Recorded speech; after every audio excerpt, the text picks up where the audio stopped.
हाय सर्वांना, श्री स्वामी समर्थ. तर आज मिशोवरून एक पार्सल आलं होतं आणि ते पार्सल होतं स्वामीसाठी. स्वामी उभा वगैरे राहतो आणि आता हळू न पकडता वगैरे उभा राहायला लागलाय आणि उभा वगैरे राहिल्यावर सारखं त्याचा तोल वगैरे जातो आणि सारखा पडत राहतोय आणि डोक्यावर जास्त करून सारखा पडत राहतो आणि खूप भीती वाटते डोक्यावर पडतो आणि आपटतो वगैरे म्हणून. त्याच्यासाठी मी मार्सल मागवलं होतं. हे डोक्याला बांधायचं आहे. खूप छान आहे, मऊ वगैरे आहे आणि हे चिकटवायचं आहे. डोक्याला बांधून चिकटवायचं आणि इथं नाड्या पण दिल्या आहेत बांधायला वगैरे.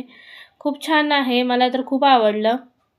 इथे तुम्हाला बांधून पण दाखवलंय बघा मी स्वामीला घातलंय कसं वाटतंय. त्याच्यासोबत एक आणि एक पण होतं. लहान मुलं आता रांगायला वगैरे लागतात ना, तेव्हा गुडघे वगैरे घासले वगैरे जातात. त्यासाठी इथे त्या गुडघ्यांना पण लावायसाठी इथे सॉक्स टाईप एकदम छान आहे, मऊ वगैरे आहे. खूप छान आहे. मला तर खूप आवडलं. पैशाच्या मानाने तर मला हे दोन्ही वस्तू खूप आवडल्या.